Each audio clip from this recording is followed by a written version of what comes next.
من شرور أنفسنا ومن سيئات أعمالنا من يهده الله فلا مضل له ومن يضلله فلا هادي له ونشهد أن لا إله إلا الله وحده لا شريك له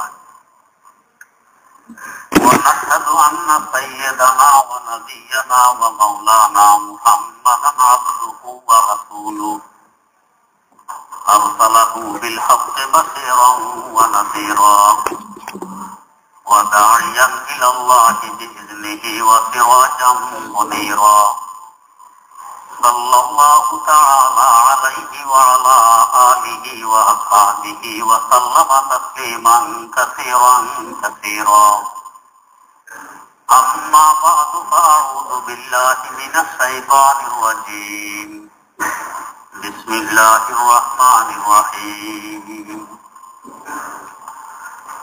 قال فاهبط منها فما يكون لك أن تتكبر فيها فاخرج إنك من الصاغرين قال أنظرني إلى يوم يبعثون قال إنك من المنظرين قال فبما أغويتني لأقعدن لهم صراطك المستقيم ثم لآتينهم من بين أيديهم ومن خلفهم وعن أيمانهم وعن شمائلهم ولا تجد أكثرهم شاكرين قال اخرج منها مذءوما مدحورا لمن تبعك منهم لأملأن جهنم منكم أجمعين صدق الله مولانا العظيم সূরা আরাফের 13 নম্বর আয়াত থেকে তেলাওয়াত করা হয়েছে। তেলাওয়াতকৃত আয়াত সম্পর্কে গত মজলিসে কিছু আলোচনা হয়েছিল। আল্লাহ রাব্বুল আলামিন যখন শয়তানকে আদেশ করলেন, তুমি আদমকে সিজদা করো, শয়তান আদেশ অমান্য করলো, সিজদা করলো না। যুক্তি দাঁড় করাইল যে আমি আদম থেকে উত্তম, আদম আমার থেকে অদম, উত্তম অদমকে সিজদা করবে, এটা অযৌক্তিক কথা। মনিবের সামনে গোলামের কোন যুক্তি চলে না, এটাই যুক্তির কথা। গোলামের কি দায়িত্ব, মনিবের কি শান, এটা শয়তান বুঝতে অক্ষম ছিল। অথচ শয়তান বহুদিন যাবৎ ফেরেশতাদেরকে তালিম তাআল্লুমে ব্যস্ত। আল্লাহ রাব্বুল আলামিনের দরবারে আছে, অনেক কাছে আছে। তারপরও শয়তান কেন বুঝলো না মনিবের আদেশের কি মূল্য, গোলামের কি দায়িত্ব? ফেরেশতাদের শিক্ষক হিসাবে বোঝা যায় শয়তানের বিদ্যা বুদ্ধি অনেক বেশি, কম নয়। আল্লাহ রাব্বুল আলামিনের দরবারও আছে অনেক দিন থেকে, বয়সও অনেক বেশি। বয়স বেশি হওয়াও একথা বোঝায় যে তার বুদ্ধি অনেক, অভিজ্ঞতা অনেক। এরপরেও কেন তার এই দশা ঘটলো, আদেশ কেন মানতে পারল না? এর এক কারণ তো হইল সে নিজের বুদ্ধি, নিজের বিদ্যা, নিজের যুক্তিকে অনেক কিছু মনে করত। এক কথায় সে নিজকে নিজে বড় মনে করত। আরেক কারণ হইল বিদ্যা আছে, বুদ্ধি আছে, সব আছে, কিন্তু মনিবের সাথে মহব্বতের সম্পর্ক নেই। মহব্বত এমন এক বস্তু, এই মহব্বত দিয়ে পাথর কাটা সম্ভব হয়, মহব্বত না থাকলে ফুলের পাপড়ি কাটাও সম্ভব হয় না। তো শয়তানের অন্তরে মনিবের মহব্বত, মনিবের ভালোবাসা না থাকার দরুন মনিবের হুকুম অমান্য করা তার জন্য তেমন কিছু মনে হয়নি।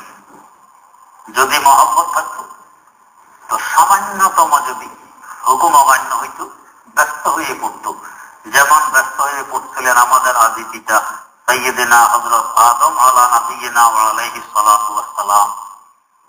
তার অন্তরে মনিবের মহব্বত আছে, আল্লাহ রাব্বুল আলামিনের ভালোবাসা আছে, তাই সামান্য বেশ কম হইল 300 বছর পর্যন্ত কান্নাকাটি করলেন। এটা মহব্বতে করাইছে আর ওইটা যুক্তি দিয়ে করাইছে। তো যেখানে মহব্বত এবং যুক্তির মধ্যে বিরোধ দেখা দিবে, মহব্বতকে অগ্রাধিকার দিতে হবে। তো শয়তানের অন্তরে মহব্বত না থাকার দরুন সে রান্দায় দরগাহ আল্লাহ পাকের দরবার থেকে বিতাড়িত হয়ে গেল, বুঝল না আল্লাহ পাকের হুকুমের মর্ম, হুকুমের মূল্য। আল্লাহ রাব্বুল আলামিন বের করে দিলেন, ক্বালা ফাহবিত মিনহা, তুমি আকাশ থেকে নেমে যাও, এখানে আর তোমার স্থান নেই। ফামা ইয়াকুনু লাকা আন তাতাকাব্বারা ফীহা ফাখরুজ ইন্নাকা মিনাস সাগিরিন। এখানে থেকে আমার দরবার থেকে নিজকে বড় মনে করবে, এটা হবে না। তুমি বেরিয়ে যাও, এখন থেকে তুমি মিনাস সাগিরিন, বড় তুচ্ছ, বড় ছোট, তোমার আর কোনো মূল্য রইল না। কারণ লাআনতের হার তার গলায়, তার আবার কিসের মূল্য? বোঝা গেল আল্লাহ রাব্বুল আলামিন বড় নারাজ হয়ে গেছেন, গোসা হয়ে গেছেন, তার গজব এসে পড়ল শয়তানের উপর। যদি শয়তানের অন্তরে মহব্বত থাকতো তো এই সময় দরকার ছিল নিজের ভুল, নিজের অন্যায় স্বীকার করে সত্য স্বীকার করা। আল্লাহ রাব্বুল আলামিন রহমানুর রহিম, এই সময়ও তিনি তার রহমতের কারণে মাফ করতে পারতেন, কিন্তু ওই যে মহব্বত নেই, মর্মবোধী নেই। আরো উল্টা, আদম আলাইহিস সালামের অন্তরে মহব্বত আছে বা সামান্য কিছু বেশ কম হয়ে গেল তো শুরু করছেন নিজের স্বীকারোক্তি যে আল্লাহ রব্বানা যালামনা আনফুসানা, আল্লাহ আমি আমার নিজের নফসের উপরে জুলুম করেছি, বাড়াবাড়ি করেছি। বলতে পারছেন আল্লাহ ঠিক আছে একটু ফল খাইলাম তো আপনার কি ক্ষতি হইল, না খাইলে আপনার কি উপকার হইল? কিছুই বলেন নাই, বরং নিজের উপরে নিজে দোষ টেনে নিয়ে আসলেন যে আল্লাহ আমি জুলুম করেছি আমার নফসের উপরে। ওয়া ইল্লাম তাগফির লানা ওয়া তারহামনা, যদি আপনি আমাকে ক্ষমা না করেন আর দয়া না করেন, এর সাথে দয়ার কথা, লানাকুনান্না মিনাল খাসিরিন, আল্লাহ আমি ক্ষতিগ্রস্তদের মধ্যে হয়ে যাব। সব নিজের দিকে টেনে আনলেন। কিন্তু শয়তান গেল উল্টা দিকে, কি ক্বালা আনজিরনি ইলা ইয়াউমি ইউবাসুন, আল্লাহ আমার হায়াত বাড়িয়ে দিন। এই গজব, এই গোসা, এই রাগ অবস্থা আছে, নিজের স্বার্থ, নিজের বরত্ব ছাড়তে পারলো নাকি, আমার হায়াত বাড়িয়ে দেন। কতক্ষণ পর্যন্ত? ইলা ইয়াউমি ইউবাসুন, একেবারে কিয়ামতের দিবস পর্যন্ত আমার হায়াত বাড়িয়ে দিন। এই গোসা অবস্থায় আল্লাহ পাক রাগান্বিত, এই অবস্থায় সে কেন দরখাস্ত পেশ করল? যেহেতু আল্লাহ পাকের দরবারে বহুদিন থেকে শয়তান আছে, মুআল্লিমুল মালায়েকা হিসাবে আছে, শয়তান এই দরবারের হাবভাব সম্পর্কে অবগত, যে এই দরবারে চাইলেই পাওয়া যায়। কিন্তু কি চাইতে হবে, তার কিবির অহংকার, তার বড়ত্বের কারণে ওইটা তাকে বুঝতে দেয়নি। কি চাইতে হবে সেইটা বুঝতে অক্ষম। চাইল আরেকটা, চাওয়ার দরকার ছিল ক্ষমা, চাওয়ার দরকার ছিল মাফ, ওইটা না চাইয়া সে চাইল কি, আল্লাহ আমার হায়াত বাড়াইয়ে দিন। কতদিন পর্যন্ত? ইলা ইয়াউমি ইউবাসুন, একেবারে কিয়ামতের দিন পর্যন্ত আমার হায়াত বাড়াইয়ে দিন। হায়াত চাই, এই গোস্ব অবস্থা চাইল কেন? সে বলতে এই দরবারে চাইলে পাওয়া যায়, এটা সে জানে, কারণ বহুদিন থেকে এই দরবারে আছে, সে দেখছে, তার অভিজ্ঞতা আছে, যে এই দরবারে চায় সেই পায়, চাইতে জানলেই পায়, চাইতে জানলেই পায়। বরং চাইতে জানাও লাগে না, চাওয়ার বান্ধল্য পাওয়া যায়। আল্লাহ কিভাবে চাইতে হবে এটাও আমি জানি না, কিভাবে চাইতে হবে এটাও জানি না, বস সেটুকু যথেষ্ট হয় দরবার থেকে কিছু পাওয়া যায়। তো শয়তানের দরবারের হাবভাব বুঝে, তাই এই সময় সে চাইয়া বসলো, কি চাইয়া বসলো? হায়াত, দীর্ঘ হায়াত, আমাকে কিয়ামতের দিবস পর্যন্ত হায়াত দিয়ে দিন। এই গুসা, এই গজব, এই ক্রোধ, এই অবস্থা আল্লাহ পাক বললেন ক্বালা ইন্নাকা মিনাল মুনযারিন, যাও দিয়ে দিলাম তোমাকে হায়াত, কিয়ামত পর্যন্ত হায়াত পেয়ে গেছে। এখানে একটি প্রশ্ন, সে তো কাফের হয়ে গেছে, আল্লাহ পাকের হুকুম যদি অমান্য করে এবং এই হুকুমটা যুক্তিসঙ্গত মনে না করে, হুকুমটা অবৈধ মনে করে, হুকুম যতই ছোট্ট হোক সে কাফের হয়ে যাবে। আল্লাহ পাকের একটা ছোট্ট হুকুম, তাই মুস্তাহাব হুকুম, সে জানে এই হুকুমটা মুস্তাহাব আমার আল্লাহর পক্ষ থেকে আসছে, তারপরও সে এটাকে তুচ্ছ মনে করে যদি অমান্য করে, অস্বীকার করে, সে কাফের হয়ে যায়। এই হিসাবে শয়তান তো কাফের হয়ে গেছে, সে মরদুদ হয়ে গেছে, রাস্তায় দরগা হয়ে গেছে। তো কাফের আবার দোয়া কবুল, বিভিন্ন তাফসীর গ্রন্থে উল্লেখ আছে কাফেরের দোয়া দুনিয়ার জন্য কবুল হয়, আখিরাতের জন্য হয় না। কাফের দুনিয়ার জন্য দোয়া করলে তার দোয়া কবুল। মুসলিম শরীফে আছে ফেরাউন কিসের দাবি? খোদাই দাবি। তা খোদাতে খোদা কোনো মনে খোদা নয়, আনা রব্বুকুমুল আ'লা, আমি সবচেয়ে বড় খোদা। তো তার দৃষ্টিতে রব্বুকুমুল আ'লা কথার দ্বারা বোঝা যায় খোদা আরো হইতে পারে ছোট বড়। তো এই জন্য তো আ'লা, আমি বড় খোদা। বাকি কেউ থাকলে ছোট মোটো খোদা আছে, আমি বড় খোদা। ফেরাউন কি বোঝে না যে আমি আসলে খোদা? বুঝি, তারপরও দাবি করে। মস্তবিতে আছে ফেরাউন গভীর রাত, যখন পুরা মিশরবাসী ঘুমে বিভোর, সে তখন যাইয়া নির্জনে পাহাড়ের উপর, সেখানে উঠতে গর্ত খুঁজে গর্তের ভিতরে নিজের কল্লা ঢুকাই দিত। আমরা চিন্তা করলে আমাদের কল্লা আমাদের মাথা কি পরিমাণ নিচে নামাই, সমান সমান, যেখানে আমাদের পা থাকে মাথাও এই বরাবর থাকে সমান সমান। ফেরাউন আরো নিচে নামাইতো, এই জন্য গর্ত খুঁজত। আরো নিচে মাথা দিয়ে এবারে ফরিয়াদ শুরু করতো, আল্লাহ তুমি তো জানো আমি কে, আমিও জানি আমি কে, আমিও জানি তুমিও জানো। আল্লাহ তোমার কাছে দুনিয়াটা চাই, অন্তত নীল দুনিয়া, এটা আমার আয়ত্তে করে দাও, আমি যা বলি এই দুনিয়া যাতে তা শুনে। তো দেখেন ফেরাউন কত বড় কাফের, খোদাই দাবি যান, তাও বড় খোদা হওয়ার দাবি যান। এত বড় কাফের হওয়ার পরও সে নির্জনে গিয়ে আল্লাহর কাছে দোয়া করতেছে। নির্জনের দোয়া, গভীর রাতের দোয়াকে আল্লাহ পাক কবুল করেন। ফেরাউনও বোঝে, দুশমনও বোঝে, আল্লাহ পাক কবুল করে ফেললেন, নীল দরিয়া তার আয়ত্তে করে দিলেন। এখন সে যা বলে দরিয়া তা শোনে। এখন এই পরিমাণ পানি লাগবে, দরিয়া এই পরিমাণ পানি, এখন পানি কমাইতে হবে, তো দরিয়া পানি কমায় দেয়। তো বোঝা গেল কাফেরের দোয়া কবুল হয় দুনিয়ার জন্য, আখিরাতের জন্য হয় না। শয়তান কাফের দোয়া করছে, দুনিয়ার জন্য কবুল হয়ে গেছে, কিয়ামত পর্যন্ত হায়াত পাইবা। আখিরাতে নাজাত, আখিরাতে জান্নাত, ওটার আশা নেই। আখিরাতের ব্যাপারে দোয়া কবুল হয় না। আমাদের সংস্কৃতি মাদ্রাসা ফেনী, আগে তো নোয়াখালী জেলায় ছিল, এখন নতুন জেলা ফেনী, এখানের বড় মাদ্রাসা সংস্কৃতি মাদ্রাসা। মাদ্রাসার বাণী হযরত মাওলানা সুফি নূর বখশ রহমতুল্লাহ, হাকিমুল উম্মত মুজাদ্দিদুল মিল্লাত শাহ আশরাফ আলী থানভী রহমতুল্লাহ আলাইহির খলিফা, বড় উঁচা মাপের বুজুর্গ। তো উনি সুটকি কিনতেন এক হিন্দু দোকান থেকে, আর সুটকির দোকান নেই, এই বেচারার কাছে সুটকি কিনতেন হিন্দু দোকান। উনি হজে যাবেন, হিন্দু দোকানদারও শুনছে হুজুর হজে যাবেন, তো করছে কি এক বড় মাপের সুটকি হাদিয়ে নিয়ে আসছে হুজুরের জন্য, যে হুজুর সবসময় আমার থেকে সুটকি কিনেন, আর ওই যুগে হজে গেলে ফিরে আসবে এই আশা খুব কম, না আশাই বেশি। তো হিন্দু দোকানদারের ধারণা হুজুর তো হয়তো আর ফিরে আসবেন না, শেষমেশ একটা সুটকি হুজুরকে হাদিয়ে দিয়ে দিই, উপলোকন দিয়ে বড় এক সুটকি আনতেন হাদিয়ে। এখন হিন্দু বেচারা এত বড় একটা সুটকি হাদিয়ে দিল, তো হুজুর দোয়া করে দিলেন তার দুনিয়ার জন্য। হজ থেকে হুজুর ফিরে আসছেন, এসে দেখে যে অনেক বড় ধনী হয়ে গেছে, দুনিয়ার ব্যাপারে দোয়া কবুল হয়ে যায় কাফের। তো শয়তানা দোয়া চাইছে দুনিয়ার ব্যাপারে, জন্য কবুল হয়ে গেছে। ফাইন্নাকা মিনাল মুনযারিন, তোমার দোয়া কবুল হয়ে গেল, তোমার হায়াত দিয়ে দেওয়া হইল কিয়ামত পর্যন্ত। লম্বা হায়াত পাওয়া কারো জন্য রহমত, কারো জন্য গজব, কারো জন্য শাস্তি। হযরত সাঈদ ইবনুল মুসাইয়্যিব রাহিমাহুল্লাহু তাআলা একজন বড় জলিলুল কদর তাবেঈ ছিলেন। আল্লাহ, ওনার সাথে বাড়াবাড়ি করছিল এক লোক, শুনে আল্লাহ পাকের কাছে বলছে আল্লাহ এর হায়াত বাড়াইয়ে দাও। আমরা তো হায়াত বাড়ানোর জন্য দোয়া চাই।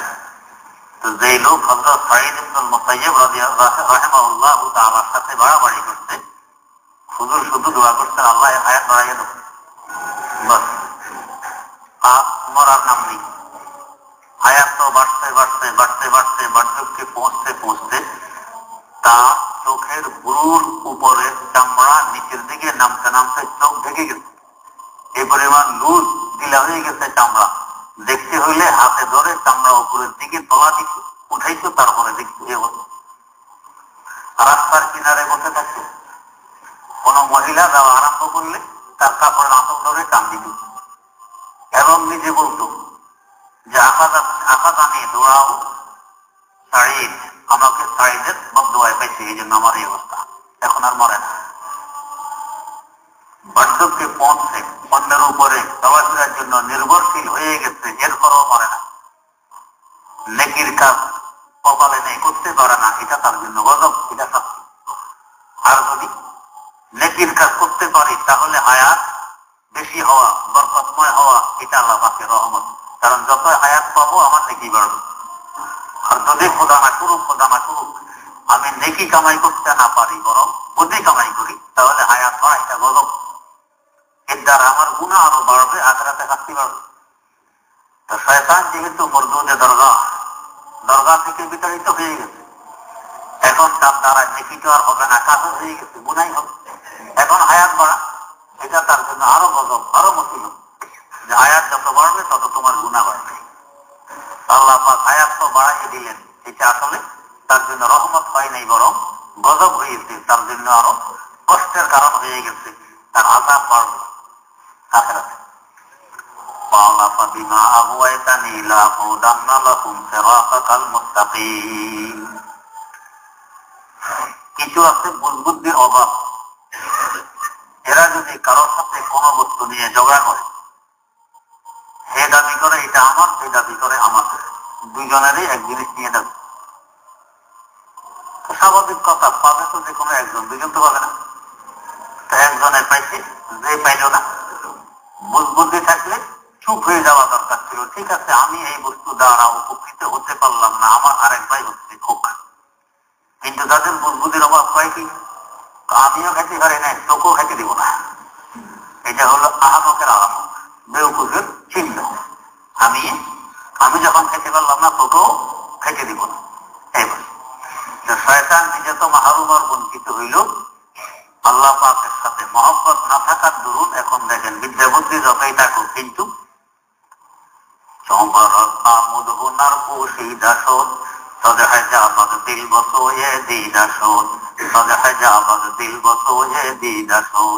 স্বার্থ যখন সামনে আসে তখন বুদ্ধি বিদায় নিয়ে নেয়। শয়তানের বুদ্ধি বিদায় নিয়ে গেছে। আমি যখন মাহরুম হইলাম, আচ্ছা আমি হই, এখন কয়েকদিন আল্লাহ তোমার যে মানব জাতির কারণে আমি মাহরুম হইলাম, এদেরকেও 12টা বাজিয়ে থাকবো। আমিও জান্নাতে যেতে পারলাম না, এদেরকেও যেতে দিব না।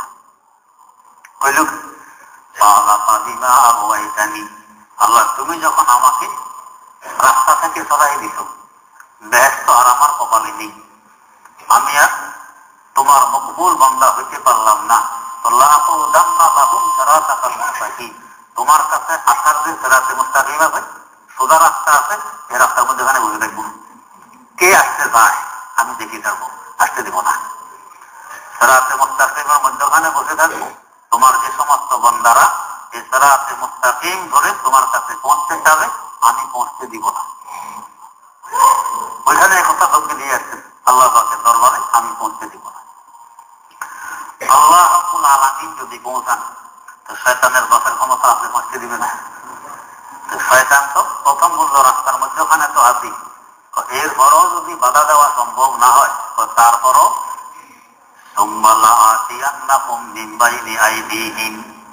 ওদেরকে সিরাতে মুস্তাকিম থেকে সরানোর জন্য, তোমার থেকে দূরে সরানোর জন্য, জাহান্নামী বানানোর জন্য সামনে দিয়ে এসে বাধা দিব।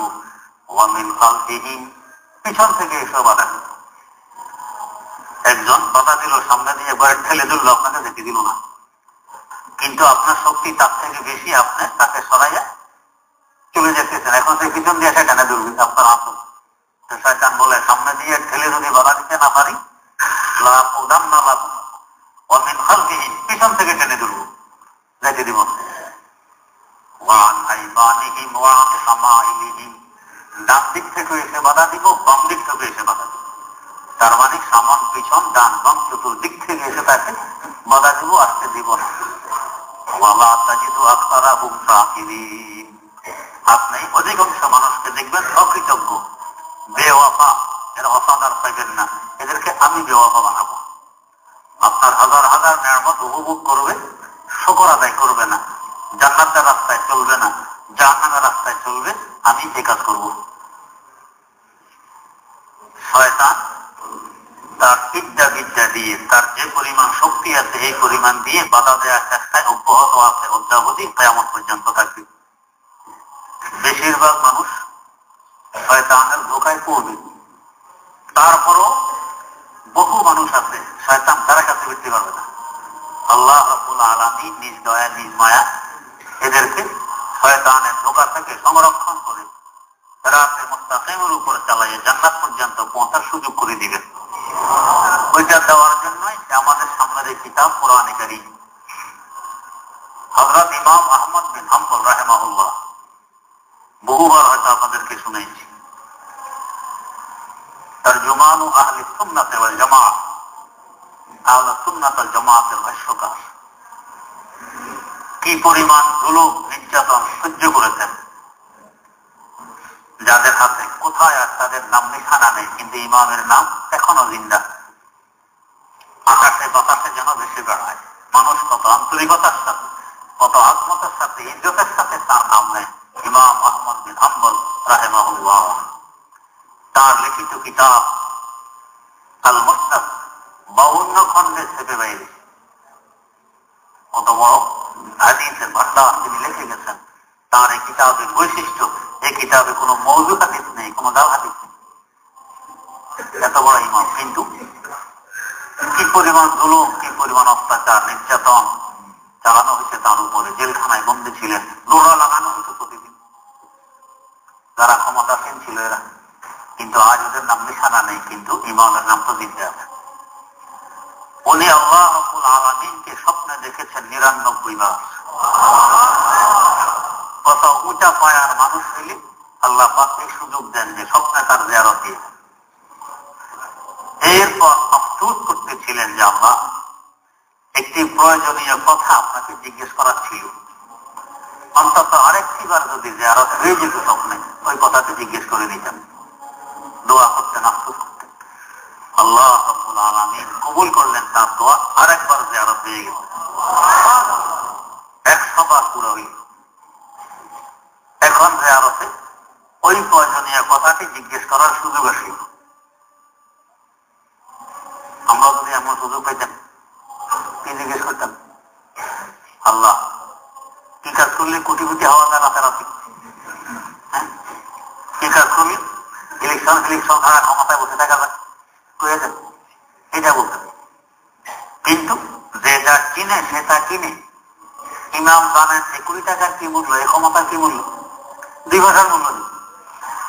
বরং এই ধরনের ইমামদের দৃষ্টিতে এই সমস্ত ক্ষমতা তো বেসাত করি, এই ক্ষমতার কি কাজ? এই জন্য এগুলো পাত্তা দিয়ে না, এই সমস্ত কথা জিজ্ঞেস করলেন না। জিজ্ঞেস করলেন কি, ইয়া আল্লাহ, কি কাজ করলে, কি আমল করলে অতি সহজে দ্রুত গতিতে আপনার নৈকট্য লাভ করা যায়, আপনার কাছে পৌঁছা যায়? কারণ আল্লাহ রাব্বুল আলামিনকে যদি হাত করা যায়, সে ক্ষমতা কি? সারা দুনিয়ার ক্ষমতা তখন আমার পিছনে দৌড়বে যদি আমি আল্লাহকে হাত করতে পারি। তা আল্লাহকে হাত করতে না পারি, পৃথিবীর বাচ্চা হইতে পারি, বাস্তবে আমি কথার ফকির। ওই দেখবেন মুরগির বাচ্চা কতগুলো, সন্ধ্যাবেলা এগুলো ঘরে নেবেন, খাতার ভিতরে বাচ্চা ঢুকে ঘরে নেবেন। তো বাচ্চা 2টা 2 হাতে ধরে খাতা রাখছেন, তারা 2টা ধরতে গেছেন, এই 2টা ধরে এসে দেখেন যে এই 2টা খাতায় নেই, বেরিয়ে গেছে আবার। তো এইভাবে আপনি বাচ্চা খাতায় ঢুকাইবেন, আরেকটা ধরতে যাবেন, এটা বেরিয়ে যাবে, এটাই নিয়ম। আর যদি আপনি মুরগি ধরে খাতা ধরতে পারেন, এখন আর বাচ্চার বেশি দৌড়াদৌড়ি লাগবে না, বাচ্চা নিজে লাফ দিয়ে দিয়ে কাঁথায় ঢুকবে, কেন মুরগির ভিতর? তো আপনি এই ক্ষমতার পিছনে দৌড়বেন, জীবন শেষ করবেন, ক্ষমতা পাইতেও পারেন, কিন্তু এই ক্ষমতা আপনার অভাবে জানো, এই ক্ষমতা আপনার জন্য সবচেয়ে বড় মুসিবত হয়ে দাঁড়াবে এক সময়। হ্যাঁ, যদি আপনি সর্বক্ষমতার মালিক আল্লাহ রাব্বুল আলামিনকে হাত করতে পারেন, তো এই ধরনের হাজারো ক্ষমতা আপনার পিছনে দৌড়বে। বুজুর্গানে দিন তাই বলেন, মুলকেরা বগজার ও মালেকেরা বেগির, মুলকেরা বগজার ও মালেকেরা বেগির, তাতে আমি মুলকে সদহায় ফকির। তো রাষ্ট্রের ক্ষমতার পিছনে দৌড়ো কেন? আসল ক্ষমতার মালিক মালিকের পিছনে দৌড়ো। হাজার হাজার রাষ্ট্র তোমার পিছনে দৌড়বে, হাজার হাজার ক্ষমতাসীন তোমার পিছনে দৌড়বে, তুমি কে ক্ষমতার পিছনে দৌড়বে? ইমাম আহমদ বিন হাম্বল রাহমাতুল্লাহ আলাইহি লিখলেন যে এই ধরনের ক্ষমতার তো কোনো মূল্য নেই, এগুলো তো মূল্যহীন। আসল ক্ষমতার উৎস যেখানে, ওইখানে যদি করতে পারি, আল্লাহ রাব্বুল আলামিনকে যদি হাত করতে পারি, তো সবই তো তখন আমার। তাই জিজ্ঞেস করেন, আল্লাহ কি আমল করলে, কি কাজ করলে অতি সহজে দ্রুত গতিতে আপনার নৈকট্য লাভ করা যায়, আপনার কাছে পৌঁছা যায়, আপনাকে নিজের বানানো যায়? কত জরুরি, কত গুরুত্বপূর্ণ প্রশ্ন করলেন। এদেরকে বলা হয় ইমাম, এদেরকে বলা হয় মুজতাহিদ, এদেরকে বলা হয় ফকিহ। আল্লাহ রাব্বুল আলামিন জবাব দিলেন, ক্বালা বিতিলাওয়াতি কালামি, ইমাম আমার কালাম কোরআনে কারীম তেলাওয়াতের মাধ্যমে অতি সহজে দ্রুত গতিতে আমার কাছে পৌঁছা যায়। এখন প্রশ্ন, তেলাওয়াত করতে বলবো, দ্রুত গতিতে আল্লাহর কাছে পৌঁছবো, শয়তান আছে কথা জানে, ভালো করে জানে, শয়তান তো পৌঁছতে দিবে না, এটা আগে ধমকি দিয়ে রাখবে, আমি তো সিরাতাল মুস্তাকিম যেখানে বসে থাকবো, এদেরকে আসতে দিব না। বরং যদি দস্তাদস্তিও করা লাগে, সামনে থেকেও করবো, পিছন থেকেও করবো, ডান থেকেও করবো, বাম থেকেও করবো, সব দিক থেকে করবো, আসতে তো দিব। শয়তান জানে তেলাওয়াতের মাধ্যমে সহজে আল্লাহর নৈকট্য লাভ করবে মানুষেরা, আর আল্লাহ পাকও জানেন শয়তানদের চতুর্দিক থেকে বাধা দিবে। আল্লাহ রাব্বুল আলামিন দয়ার মায়া করে মানুষকে একটি অস্ত্র দিয়ে দিলেন যে বান্দা শয়তান তো বাধা দিবে, আমার কাছে আসতে হলে আমার কালামের তেলাওয়াতের মাধ্যমে শয়তানের সাথে যুদ্ধ করা লাগবে, যুদ্ধ করে আসা লাগবে। শয়তান তোমাকে এমনি আসতে দিবে না, তো যুদ্ধ করতে হলে অস্ত্র লাগবে। তো শত্রু যে ধরনের, অস্ত্র এই ধরনের। এই শয়তান নামে গেরিলা শত্রু, এটার সাথে যুদ্ধ করতে হলে গেরিলা অস্ত্র লাগবে। এই অস্ত্র আমেরিকার বাজারও নেই, রাশিয়ার বাজারও নেই, এই অস্ত্র একমাত্র আমার কাছে। দেখি وَإِذَا قَرَأْتَ الْقُرْآنَ فَاسْتَعِذْ بِاللَّهِ مِنَ الشَّيْطَانِ الرَّجِيمِ। বান্দা যখন আমার কালাম তেলাওয়াত শুরু করবে, এই শয়তানে মরদুদ থেকে আমার কাছে আশ্রয় চাইবে, অর্থাৎ আউযু বিল্লাহি মিনাশ শাইতানির রাজিম পড়বা। এটা পড়ে যখন তেলাওয়াত শুরু করবা, তো দেখবা শয়তান কিভাবে রাস্তা ছেড়ে পালায়। এটা হেঁটম্ব, এটা শয়তান বরদাস্ত করতে পারে না, সইতে পারে না। এটা করলে শয়তান পালাবে, রাস্তা পরিষ্কার হয়ে যাবে, তুমি অতি সহজে আমার কাছে পৌঁছতে পারবে। অর্থ আল্লাহ পাক হাতে তুলে দিলেন, আউযু বিল্লাহি মিনাশ শাইতানির রাজিম, আল্লাহর কাছে পানা চাই। আর আমার শাইখ মুর্শিদ শাইখুল ইসলাম আল্লামা তাকি উসমানী দামাত বরকাতুহুম দোয়া করতেন, আল্লাহ আমাদের ভিক্ষার ঝুলি রহমত দিয়ে ভরপুর করে দাও। এরপরে বলতেন, আল্লাহ ভিক্ষার তো ঝুলি নেই, ঝুলি ভরপুর কোথা থেকে করবা, ঝুলিও তুমি দিয়ে দাও। আল্লাহ ঝুলিও তুমি দিয়ে, তা আল্লাহ তোমার কাছে পৌঁছা রাস্তা তো তুমি বলে দিছো, তোমার কালাম তেলাওয়াত করলে সহজে পৌঁছা যাবে। কিন্তু শয়তান যে বাধা দিবে, শয়তানের সাথে যুদ্ধ করে কিভাবে আমি জয়ী হয়ে তোমার কাছে পৌঁছবো, অস্ত্রটাও তুমি দিয়ে দাও। আল্লাহ পাক দিয়ে দিলেন, বান্দা নাও, অস্ত্র হইল তেলাওয়াতের পূর্বে আউযু বিল্লাহি মিনাশ শাইতানির রাজিম, এটা পড়ে নিতাম। এটা হলো শয়তানের সাথে যুদ্ধ করার মহাঅস্ত্র। শয়তান সরে গেল, এখন আমি দ্রুত গতিতে আল্লাহ নৈকট্য লাভ করব। কিন্তু আমি মাখলুক, দুর্বলতম মাখলুক। আমার আল্লাহ খালেক, সবলতম খালেক। আমি সৃষ্টি, তিনি স্রষ্টা। তো দুর্বলতম সৃষ্টি সবলতম স্রষ্টার কাছে পৌঁছবে, শক্তি তো লাগবে, এটা পাবো কি? আপনার যেখান থেকে চিটাগাং যাবেন, গাড়িতে যান আর বাসে যান, যেভাবে যান, কিছু শক্তি তো লাগবে। গাড়ি পর্যন্ত পৌঁছার শক্তি তো আপনার লাগবে, শক্তি মতো নেই, বসবেন কিভাবে? শক্তি তো লাগবে। কেউ হয়তো বলবেন যে হুজুর কই আমি দুর্বল, আমি অসাধ্যকে সাধ্য করি, আমি আবার দুর্বল। আমার থেকে দুর্বল আর কোনো মাখলুক আছে কিনা আমার কাছে দেখান দেওয়া লাগে। মানুষ থেকে দুর্বল কোনো মাখলুক নেই, সব সফল। আমরা দুর্বল। এই যে এখন শীত থেকে বাঁচার যেত রুমাল, টুপি, পাতলা কান টুপি, গরম টুপি, জ্যাকেট, সোয়েটার, চাদর, শাল, গরম গেঞ্জি, মোজা, কত কিছু ব্যবহার করতেছে, কত কিছু। যে পোকা খালি চোখে দেখাও যায় না, এত ছোট্ট সামান্য একটু আঘাত দেখলে মারা যায়, এই পোকার গায়ে আসেনি কম্বল নেই। এই পোকার কান টুপি ব্যবহার করছে নেই। এই পোকার গলে আছে মাফলা নেই। কিন্তু শীতে পোকা মারা যায়, মারা যায় না। তাহলে এবার বলুন তার হিসাবে সে কত সফল।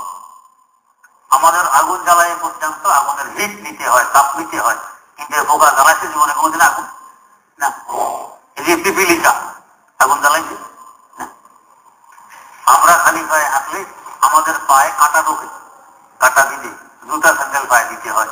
কাঁটা না থাকলে পাথর দিতে, কাঁচের টুকরা দিতে পায়ের মধ্যে গুতাগাতি লাগে, ব্যথা লাগে, জুতা স্যান্ডেল পায়ে দিয়ে আমাদেরকে হাঁটতে হয়। কিন্তু এই যে আমাদের আশেপাশের কুকুর সারা জীবন দৌড়ল, দৌড়তে তো দৌড়তে মাঝে মাঝে দেখবেন কাঁটা বনের এক মাথা দিয়ে ঢুকে আরেক মাথা দিয়ে বেরিয়ে গেছে, নিচেও কাঁটা, পাশেও কাঁটা, সব কাঁটায় ভিতর দিয়ে হয়ে গেছে গায়ে করে। দেখছেন এই কুকুর ভাই কোনদিন জুতা স্যান্ডেল? আমাকে এখন কাঁটা বনের ভিতর দিয়ে দৌড় দিতে হবে, চলো দোকান থেকে স্যান্ডেলের জোড়া কিনে স্যান্ডেলটা দিয়ে দেবে না, স্যান্ডেল ম্যাডেল কিচ্ছু নেই, খালি গায়ে দৌড় দিতেছে। আমরা জুতা পায়ে দেওয়ার পরও আমাদের জুতা ছিদ্র করেও তো কাঁটা ঢুকে। মাঝে মধ্যে এমন অবস্থা হয় যে ডাক্তারের শরণাপন্ন হয়ে অপারেশন করে কাঁটা বের করতে হয়।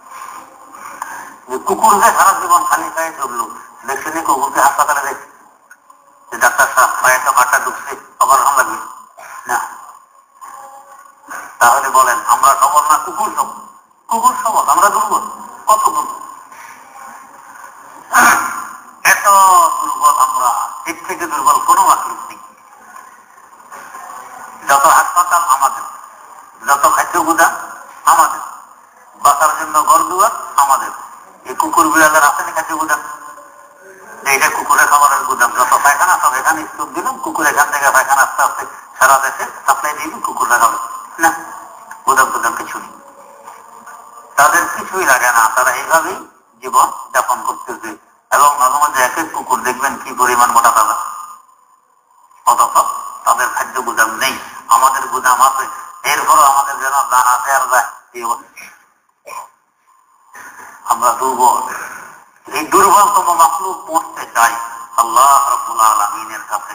শক্তি তো লাগবে, কোথায় পাবো শক্তি? আল্লাহ রাব্বুল আলামিন দয়া সাগর বললেন, বান্দা আমার কালাম শুরু করার আগে আউযু বিল্লাহ পড়ে এরপরে তোমার শক্তির দরকার। আউযু বিল্লাহর মাধ্যমে তো শয়তান দূর হবে, রাস্তা পরিষ্কার হবে, তোমার শক্তি। আউযু বিল্লাহর পরে পড়ে নিবা বিসমিল্লাহির রহমানির রহিম।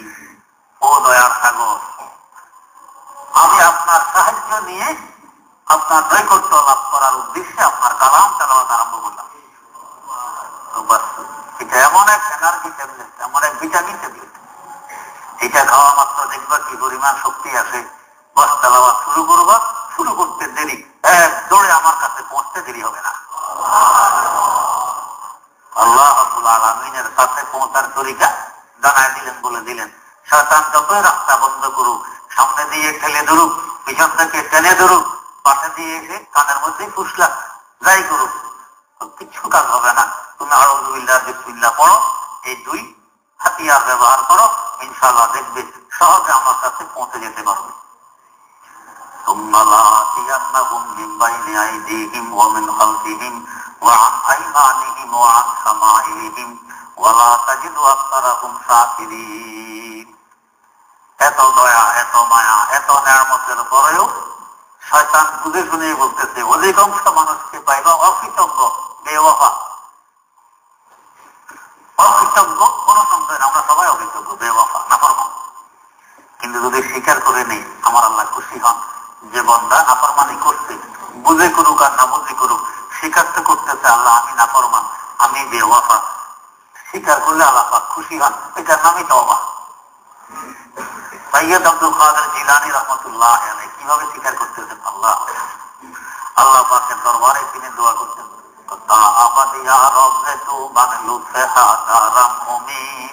আল্লাহ আমি আবাদুল আবাদের জন্য তোমার মেহেরবানির আশাবাদী।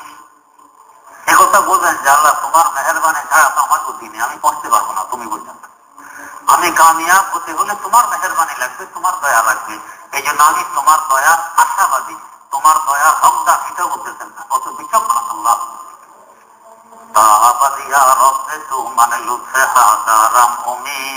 আল্লাহ আমি আবাদুল আবাদের জন্য তোমার মেহেরবানির আশাবাদী, আমি আশা রাখি। একটি হাদিসের দিকে ইশারা, হাদিসে আছে ঈমানু বাইনা রাজা'i ওয়াল খাউফ, ঈমান হলো আশা এবং ভীতির মধ্যখানে। আল্লাহ পাকের দরবারে কিছু আশাও রাখতে হয়, আবার ভয়ও রাখতে হয়, সদব মিলে যাচ্ছে। আমি নিয়ে আবার বিতাড়িত হয়ে যাই, ভয়ও লাগবে আবার আশাও লাগবে, নিরাশ হলে হবে। ওই হাদিসের দিকে ইশারা, তাই দোয়া করতেছেন আপাদিয়া রব্বে তুমান লুৎফে হাদারাম উমিদ আসলুগার উম্মিদে বুরদাম আসকু চাদারাম উমিদ। ও আল্লাহ তোমার থেকে যদি আমি আশা সরাই নেই, তার কোথায় আশা রাখবো? আর কি কোনো দরবার আছে? আর তো কোনো দরবার। এক বুজুর্গ ইবাদত করতেন, রাত ভর তাহাজ্জুদ করতেছেন, জিকির আজকার করতেছেন, শেষ রাতে আওয়াজ আসে, তো কিছুই কবুলায়নি। প্রতি রাত্রে এইভাবে ইবাদত জিকির আজকার, আর প্রতি রাত্রে এই আওয়াজ, কিছুই কবুলায়নি। অনেক দিনে আওয়াজ শুনতে শুনতে আদম একদিন বলতেছে, হুজুর যখন কিছুই কবুল হইতেছে না, এত কষ্ট করে আর কিলা বুঝুন, এখানে কষ্ট করলেন, কবুল না হলে আখেরাতেও কষ্ট, দুই জাহানে কষ্ট করে লাভ কি? অন্তত এই জাহানে সুখ শান্তি ভোগ করে যান, এগুলো বাদ দিয়ে আরামে ঘুমান, কিছু আরাম করেন। যুক্তি তো মনে হয় খারাপে দেয় না, এভাবে দুই জাহান হারা গেল। তো ওই বুজুর্গ জবাব দিতেছেন খাদেমকে, তো বেটা কবুল হোক আর না হোক দরবার তো একটাই আছে, আর কি কোনো দরবার আছে যে এখানে কবুল না হলে আরেকখানে দরবার দিব? আর তো কোনো দরবার নেই, কবুল হইল আমি এখানে আসি, না হইল আপনি এখানে। বস এখন আওয়াজ আসতেছে হুনার আগরচে কবুলত আগরচে হুনার নেই সিটি। যা তোমার আজকের এই কথায় পিছনের সব ইবাদত কবুল হয়ে গেছে, যেহেতু দরবার একটা, আর কোনো দরবার নেই, তোমার এই কথার কারণে পিছনের সব কবুল। হযরত জিলানীও বলেন আসগর উম্মীদ বুরদাম আসকু জাদারাম উম্মীদ। আল্লাহ তোমার দরবার থেকে যদি আমি ফিরে চলে আসি, আমি যদি তোমার দরবার আশাবাদী না হই, তার কোথায় আশাবাদী হবো? দরবার তো আরেকটি নেই, দরবার তো শুধু তোমারই। আপনার কেন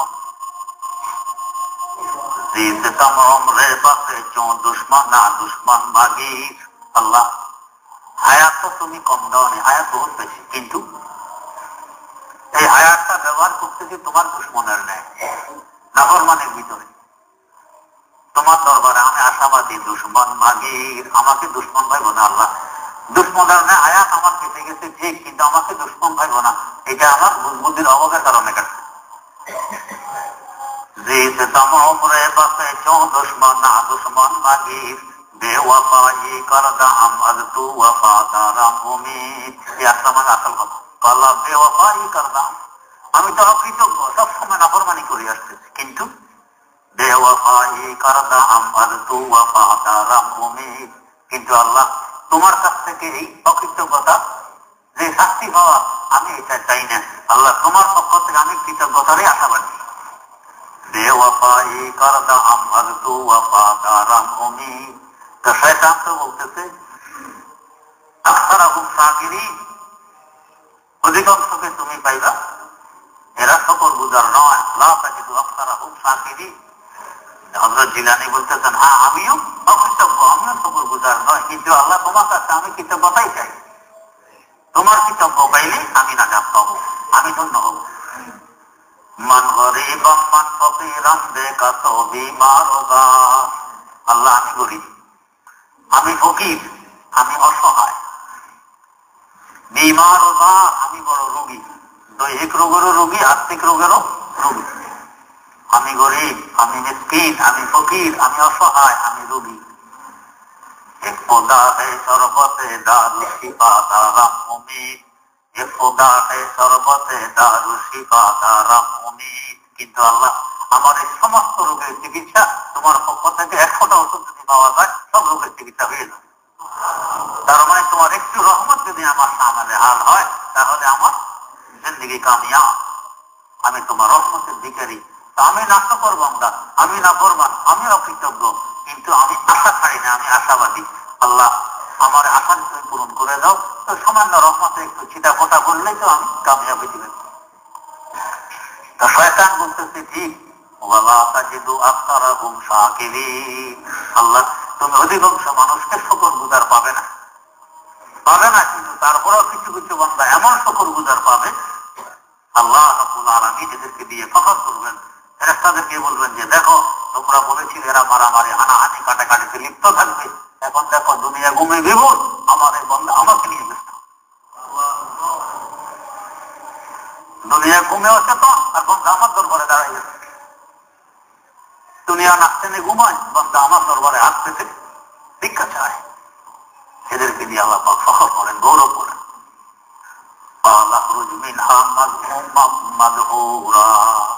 আল্লাহ পাকের গজব এখনো শেষ হয়নি। শয়তান এত কথাবার্তা শোনার পরও শয়তানের উপর আল্লাহ পাকের গজব। আল্লাহ পাক আবার বাইর হয়ে এখান থেকে মাযমুমা মাদহুরা, বেইজ্জতি অবস্থায়, বিতাড়িত অবস্থায় এখান থেকে বেরিয়ে যাও। লামান তাবিআকা মিনহুম লাআমলাআন্না জাহান্নামা মিনকুম আজমাইন।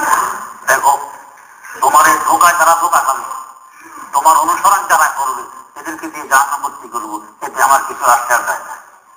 আর যারা তোমার ধোঁকায় ধোঁকা খাবে না, তোমার কথায় কান দিবে না, আমার আদেশ নিষেধ নিয়ে চলবে, জান থাকার দান, আমি এদের জন্য ইনশাআল্লাহ জান্নাত তৈরি করে রেখেছি। এরা জান্নাত পাবে, সেখানে আমার দিদার লাভ করবে, এরা হবে ধন্য। আল্লাহ রাব্বুল আলামিন আমাদের সকলকে জান্নাতুল ফেরদাউস নসিব করুন।